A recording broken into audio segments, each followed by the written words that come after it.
This is Egypt's #1 for hit music, 104.2 NILE FM. Now, NILE FM's Aware with Adham. Yep, and it's all about giving back to the community, and a fine example of that with us today in the studio is Reda from an initiative called Shaping the Future. It's all about economics this time on NILE FM's Aware, so stick around.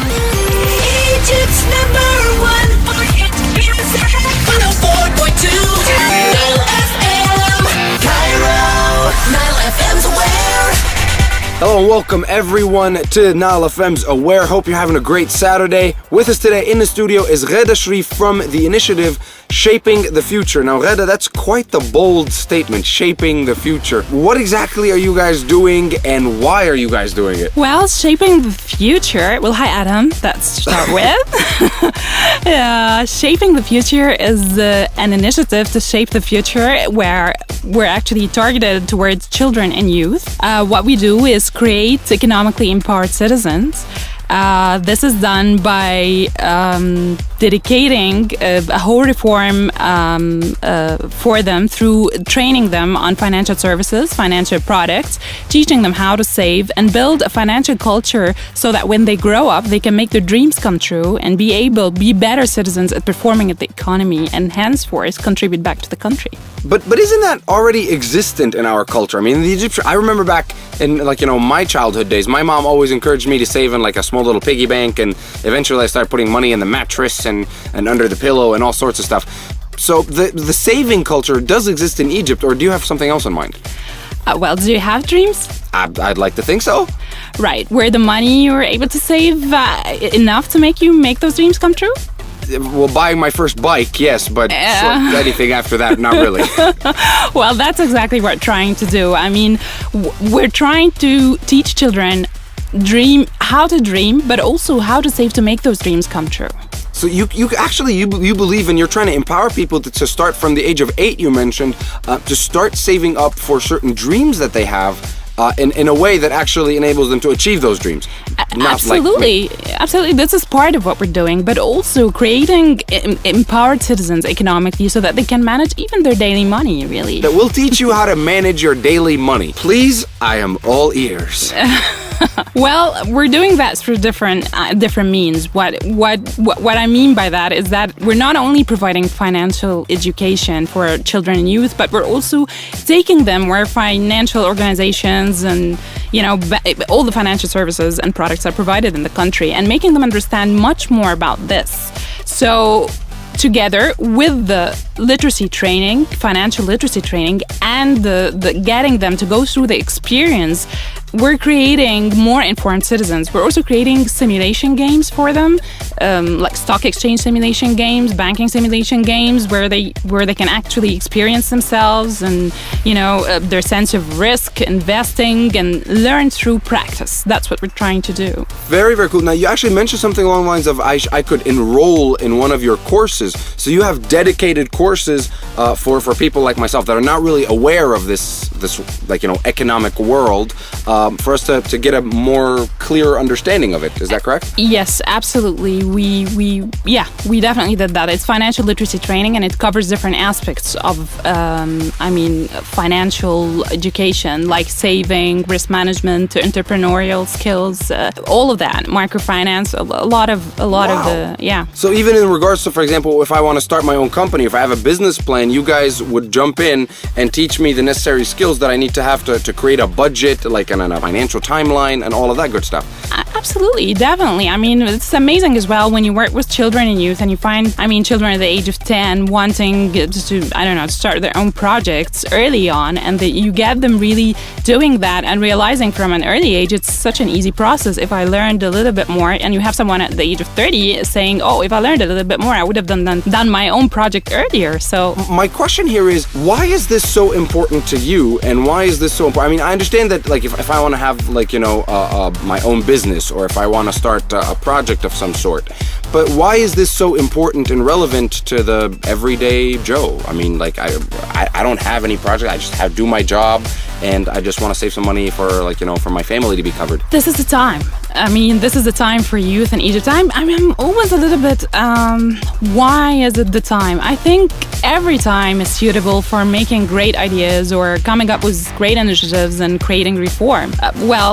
It is the time for youth. Youth are realizing more and more due to the circumstances happening around us in the country that their role is very important. Amen you cannot, you cannot achieve really prosperity, or, you cannot really develop without having responsible citizens. And the word responsible citizens have to come from creating education, empowering them, empowering our youth and children to become more kind of, knowledgeable to manage their country.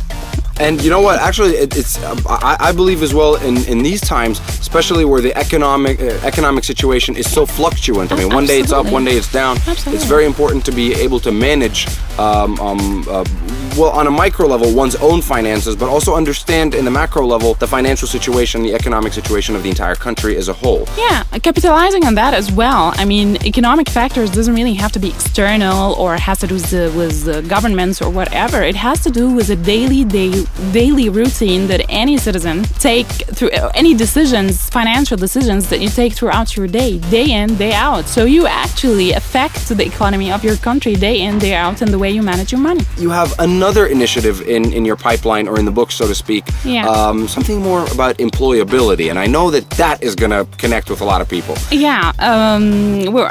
It's called Young Professionals. What we do is we provide fresh graduates to people just undergrads, really, third and fourth year university, with customized courses to equip them to enter the work environment more quickly as possibly as they can. And see, I love that, and I know that there's a lot of organizations doing that as well, and still there cannot be enough organizations doing that because the gap between the students and their knowledge and skill sets coming out of university is so far away. There's a massive gap between that and what, multinational corporations they're looking for. So what exactly do you do with this? I mean, is there something unique about your approach or the programs that you guys do?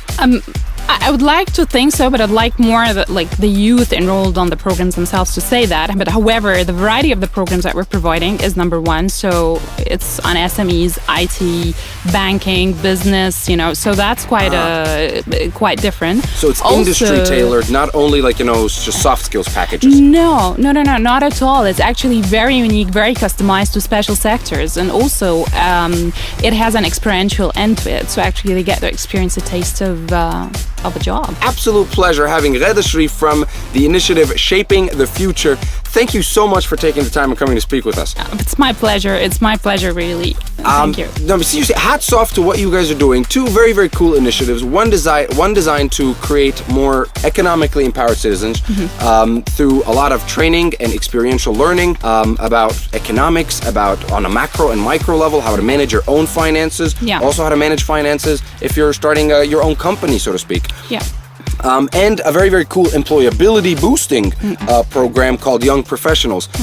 So far, I mean, how long have you existed? How many people have you impacted? What are your plans for the future? Tell us more. Well, on the Shaping the Future, we have existed starting up with research in 2006. The actual work started in 2013, really. The same with Young Professionals, but our outreach is amazing. I mean, we've already, on the children level, we've reached 123 schools. We have 60,000 students. We have more than 4 universities involved with, 3,000 students from university as well. We have amazing. Plenty of organizations coming along to support the initiative as well, about 18.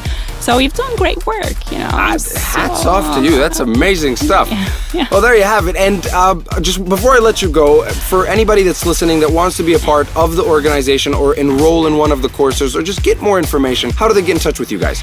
Adam, we're trying to create ambassadors, really. We don't want to be the people doing the initiative and people enrolling in them. No, we want people to actually take lead of the initiatives and become ambassadors for whether it is Shaping the Future or Young Professionals. So both of them, you can find more information on Facebook, right? / Shaping the Future 2013 / Young Professionals. You'll find us there. All the information you need to know is just right there.